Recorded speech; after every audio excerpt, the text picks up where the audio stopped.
In the race for the White House, the Republican National Convention kicks off in Cleveland, Ohio. We'll have live coverage. Restoring education for Nigeria's youngest victims of terrorism and violence. And the beef goes on. Kanye West and Taylor Swift are at it again. Africa 54 starts right now.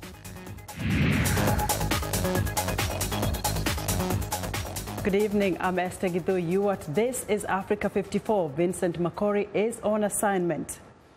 Tonight, we begin with a campaign for the U.S. presidency and the opening of the political convention for one of the two main parties. The Republican National Convention starts Monday in Cleveland, Ohio. Recent events have energized thousands of protesters who are in Cleveland to protest controversial police-involved shootings of African Americans and the recent assassinations of law enforcement officers in Dallas, Texas, and Baton Rouge, Louisiana. The RNC is set to begin its opening session with a focus on security and immigration. By the week's end, the party will have officially nominated outspoken businessman Donald Trump as its presidential candidate. For more on the opening of the session of the Republican National Convention, let's go to Cleveland, where Africa 54's Vincent Makori is standing by live. Vincent, how are you? I'm fine, Esther. We hear security is quite tight in Cleveland. Tell us more. Well, security is tight here in Cleveland. Here, remember, they brought in about 2,500 law enforcement officers from Texas, Florida, and California to bolster the up to 500-strong force that was dedicated to securing the Republican convention here in Cleveland, Ohio. The checking is tight. I mean, they go through your stuff. They go through everything. They don't leave anything to chance. If you have a bag, they have to open it and check every little item there to make sure it is what is accepted. So, and then they have barricaded blocks, several blocks around the arena where the convention is taking place. So there's no access to the security area. They really want to make sure only those who are allowed to get closer to the arena get anywhere closer there. We understand that protests are expected on the streets of the city. Have they begun, and are there concerns that they may turn violent? Oh, yes. There were protests actually right yesterday on Sunday, but they expected to pick up perhaps today and the rest of the week. Most likely the groups such as Black Lives Matter, those who are anti-Trump, but also interestingly, there are two other groups that are expected to be in town. This is the group New Black Panthers and the Oath Keepers that actually said they will come to town armed. And they can do this without being hassled by the police because the laws here in Cleveland, Ohio, allow them to walk around with their guns as long as they are licensed. So those groups and perhaps others may, in some cases, potentially end up having clashes among themselves, but also there could be there are concerns over what can happen in their clashes with the police. But the security officials say they are taking charge and they're taking care of the situation. Vincent, tell us a little bit about day one of this convention and the expected speakers. Well, day one today, Monday. The theme first is how make America safe again. That will be the theme of the evening. And the biggest speaker for this day is going to be Melania Trump, the wife of the GOP presumptive nominee, Donald Trump. And alongside her, there will be also the governor from Texas, Governor Rick Perry. And very significantly, we have three speakers that are connected to the Benghazi situation. This is Pat Smith, the mother of the Benghazi victim, Sean Smith. Also, two U.S. Marine Corps veterans will be speaking at the convention this evening. These are those who participated in the battle for Benghazi. And you can tell that this will be setting the tone, particularly on how the President of the United States, Barack Obama, has handled particularly the issues of security, both locally and abroad. So we expect to hear a lot about what the Republican Party thinks, or rather what Mr. Trump thinks about the positions President Obama has taken over the period of time that we have seen all these shootings in the United States, but also there will be an opportunity for them to criticize Hillary Clinton on how she handled the situation in Benghazi, where we know that U.S. officials were killed in that mission. And briefly, Vincent, what is the general mood at the convention? Well, you know, at this time, things are just picking up. Officials, or mostly delegates, are starting to come in. Excitement and expectations. But of course, you know, the party really begins this evening. And so there is not so much you can tell from what you see around, because it's a very skeletal kind of representation of those who are coming. They're just coming, they're getting in slowly, but I think we'll gauge the mood in the general sense as we get closer to the evening when the events really start from the podium. But of course, at this moment, you can see around the podium, around the arena, people really starting to stream in. They're excited. Those who are supporters of Mr. Trump are excited. But on the streets on the other side, there's some who are very critical, and they are looking forward to, you know, expressing themselves on the streets, especially when they join the protests. Thank you so much, Vincent. Africa 54's Vincent Makori reporting live from the Republican National Convention in Cleveland. Vincent will be reporting live from the convention throughout the week. Now, police in the southern U.S. state of Louisiana say they believe a gunman who ambushed 3 police officers in Baton Rouge and wounded 3 others acted on his own. Early Sunday, the shooter opened fire on police outside a store before he was shot and killed. As VOA's Latza Hoke reports, the nation condemns assaults on police, but demands law enforcement reforms to ensure justice and equality in their treatment of minority groups.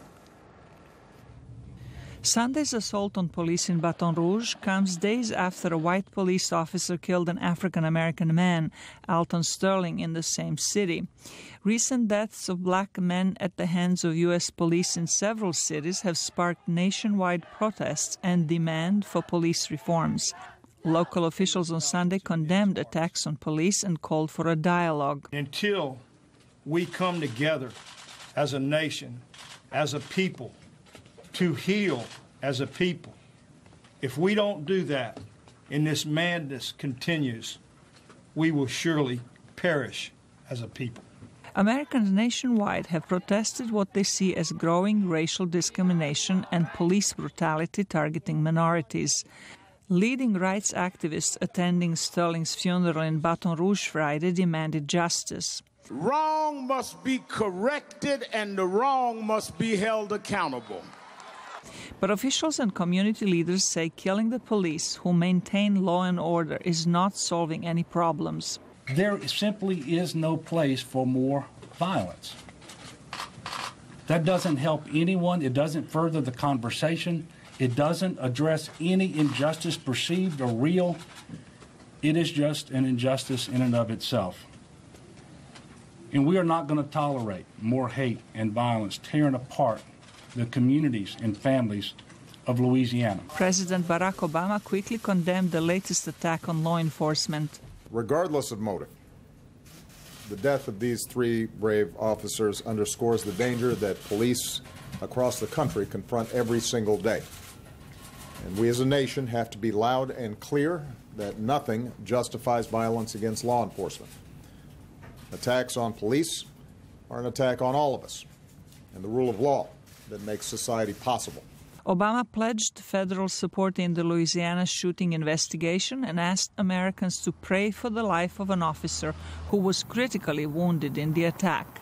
The president last week met with law enforcement members, minority leaders, and activists to discuss how to diffuse tensions and rebuild trust between police departments and the communities they serve. Zlatica Hoke, VOA News, Washington. Young people are often seen as perpetrators of violence in the world. Now the United Nations and the U.S. Institute of Peace are working to change that perception. Ophelia Ajay-Awa has our report. 1.8 billion people are classified as youth, and among them, a disproportionate number is seen as perpetrating violence, according to the UN Security Council, which is making efforts to change that view. The UN Security Council classifies youth as persons from age 18 through 29. Resolution 2250 calls for UN member states to see them as partners in peace building and countering violent extremism by involving them in the decision-making process at all levels.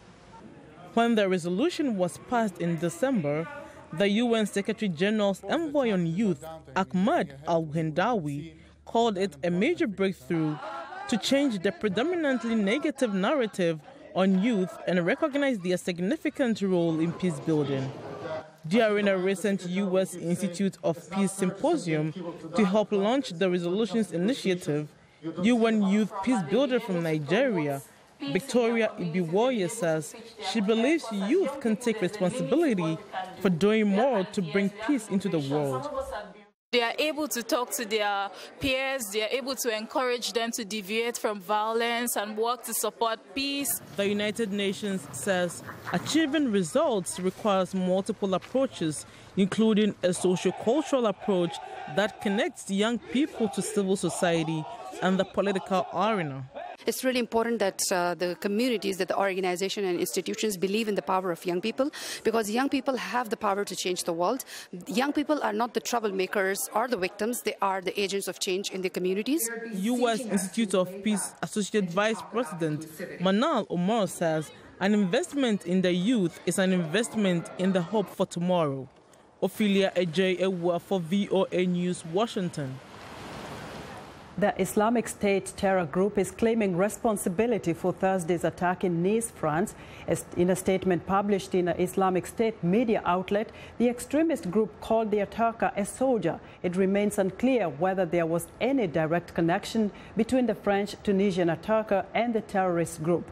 VOA National Security Correspondent Jeff Seldin has more.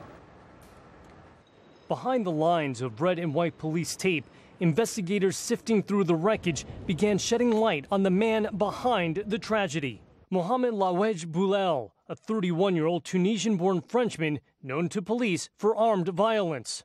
Totalement inconnu des services de renseignement. He is, on the other hand, completely unknown by the intelligence services on both the local and national level. He had never shown any signs of radicalization. As police descended on his home, neighbors said something about Boulel was off. He was frightening. He didn't have a frightening face, but a look. He would stare at the children a lot. Intelligence officials and experts say the picture emerging of Boulel is worrisome and in line with some of those involved in the Paris and Brussels attacks. The fact that he was known to police but not to intelligence agencies doesn't necessarily mean as much as one would intuitively think. Increasingly, officials say, Islamic State seems to be seeking out petty criminals and the mentally ill to turn them into weapons. Former U.S. State Department agent Stratford's Scott Stewart via Skype. Of course, the idea is to kind of motivate these folks to conduct very simple attacks using things they're capable of using close to where they live. The process is often quick, with no clear line of communication for intelligence agencies to follow. They've been very good at tapping into a vulnerable community through mechanisms, online propaganda, but also through various networks. Intelligence officials warn the prospect for more similar attacks will remain high, at least for the near future. Jeff Seldin, VOA News, Washington. The 27th session of the African Assembly of Heads of State and Government opened Sunday in Kigali, Rwanda, with leaders condemning the renewed fighting in South Sudan. The current AU chairman, Idris Deby, says the recent 5-day upsurge of violence in South Sudan was unacceptable. Deby called on warring parties loyal to President Salva Kiir and rival First Vice President Riek Machar to respect the August 2015 peace agreement. The opening ceremony was also marked by a symbolic act of Pan-Africanism with the launch of the African Union passport aimed at facilitating free movement of people across the continent. Leaders also extended Nkosazana Dlamini Zuma's term as chairperson of the African Union for 6 months to give potential candidates for the position time to canvass for votes. The U.S. is urging restraint in Turkey as President Recep Erdogan restores order after a failed coup attempt. VOA's Michael Bowman reports the Obama administration is non-committal on Erdogan's demand that Washington extradite a Muslim cleric the Turkish leader accuses of orchestrating the coup plot.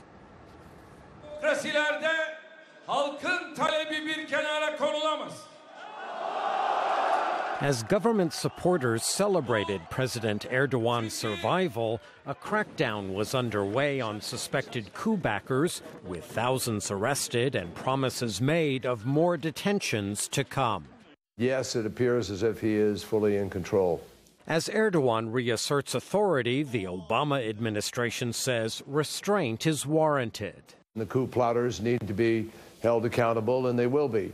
But I think we're all concerned, and we've expressed that concern, that this not fuel a reach well beyond those who engaged in the coup, but that they strengthen the democracy of the country, strengthen the process, and use it as a moment to unite the nation. The coup attempt caught the attention of both major U.S. presidential candidates.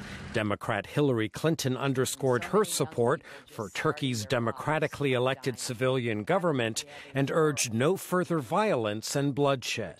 So many friends in Turkey, great people, amazing people. We wish them well.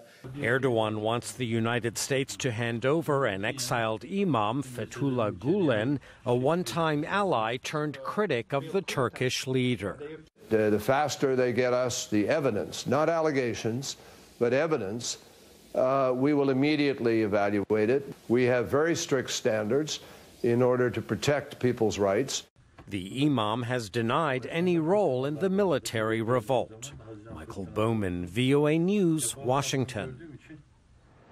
We want to know what you think about Africa 54 and the stories we cover. Join the conversation on Facebook. The address is Africa 54, and check out our headlines 24/7 on voaafrica.com. Coming up, why one activist says that to heal from terror and violence, education must continue. Stay with us.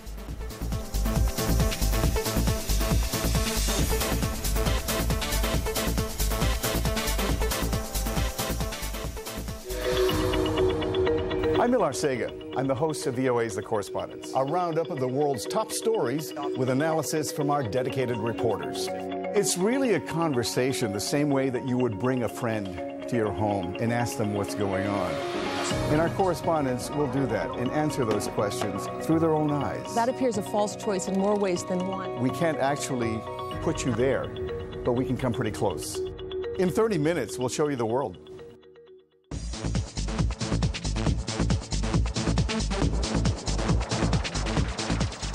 The 2016 International AIDS Conference is underway in Durban, South Africa, Monday. The gathering brings together those working in the field of HIV as well as policymakers, persons living with HIV and other groups committed to ending the epidemic. This year's theme is Access to Equity Right Now, a call to work together and reach to those who still have no access to comprehensive treatment, prevention, care and support services.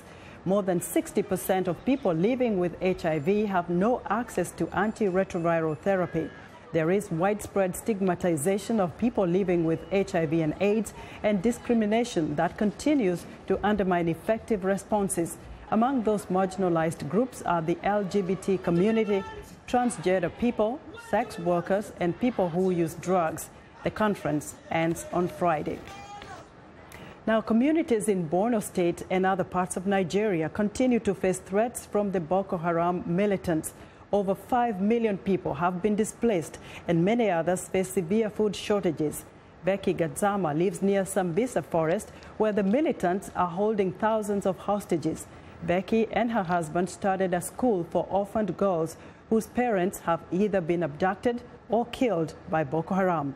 I sat down with Becky and asked her how it all started. I got involved with the parents of these girls first. Then later on, after situation got a little better, we now traveled to Chibok, to Askira, to visit some of these parents. We encouraged them, we took them through some psychosocial therapy.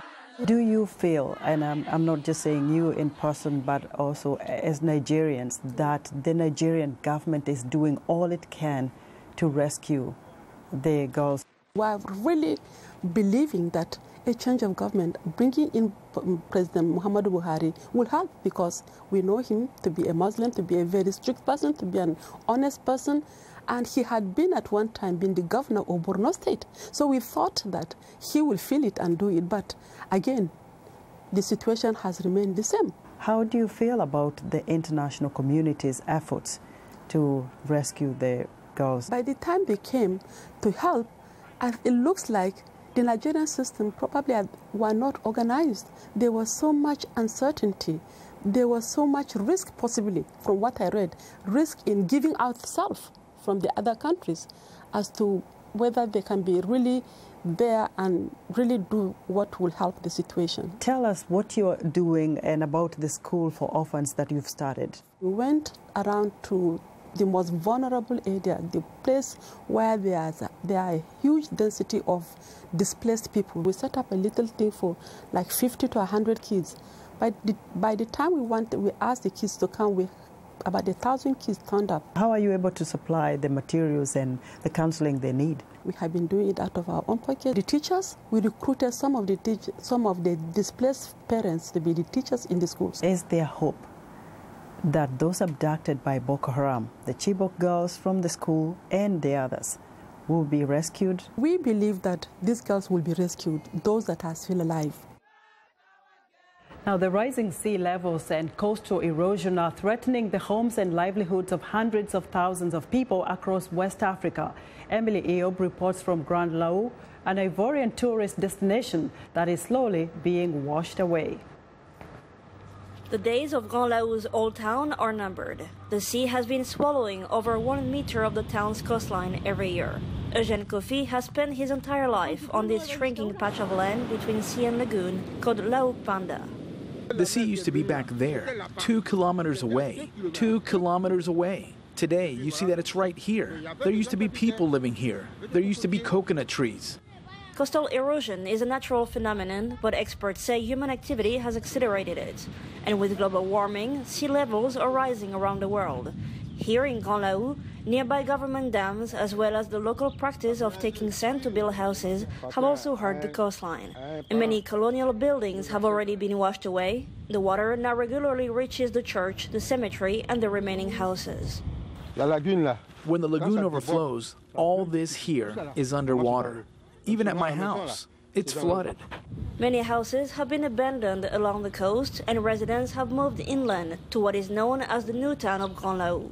A few thousand fishermen soldier on here, but making a living has become harder. The river mouth is stuck in the sand. We can't cross with the boat. The biodiversity is also affected. In the lagoon, there were mangroves which grow in saline water. So when the river mouth is closed, the lagoon basically becomes freshwater and the mangroves die off. But mangroves are key for biodiversity. If they die, it's basically the end of the fishery. The fishermen say the government could help by removing the sand from the river mouth, but experts say the rising sea level is irreversible and the population ultimately will be pushed inland. It's a problem along of West Africa's coast, and the consequences could be serious. 1/3 of the region peoples live by the sea, and coastal zones contribute to about half of the regional GDP. Emily Eob for VOA News in Grand Lao. It's time now for a short break. Still to come on Africa 54 with a snap story and a viral hashtag. A feud is reignited. We'll be right back.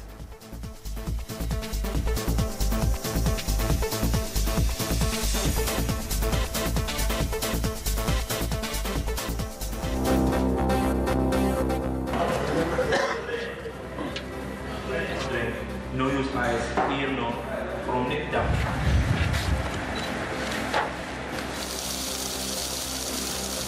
Syria.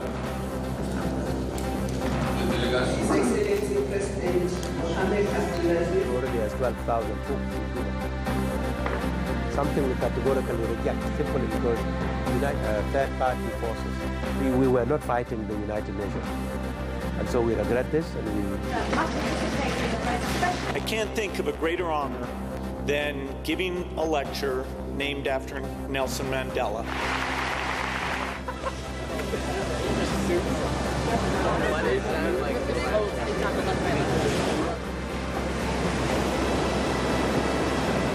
Here, and you're going to go 1.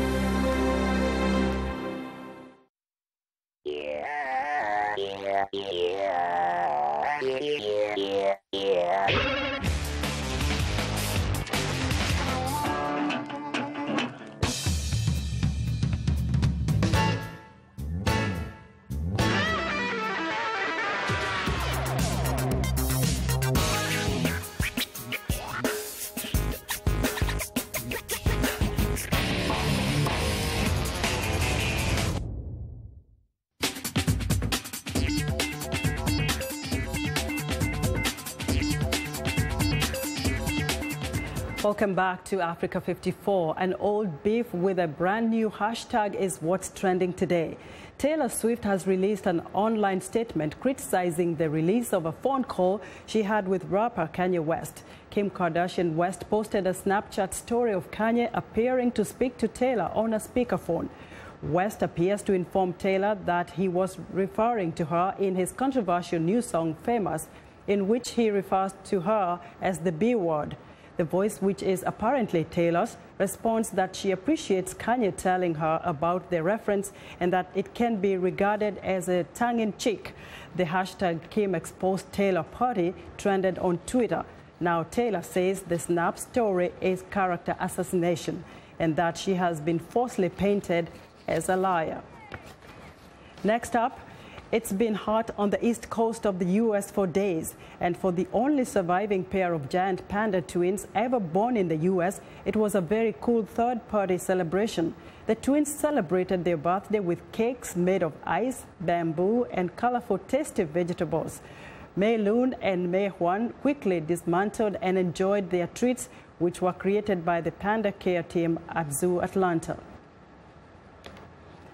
And finally, for virtual reality lovers, there are standard virtual reality experiences using standard technology in standard settings. And then there is the cable robot developed by scientists in Germany. 8 cables hold the platform, and they are in turn connected to engines on the ground.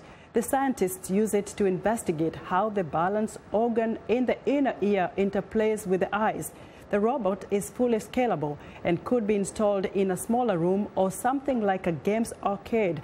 But now it is all about the science, and that's what's trending today. And that's our show for today. Be sure to watch Africa 54 on our website at voaafrica.com. For more news, tune into VOA Evening Radio Show Africa News Tonight. Good night from Washington.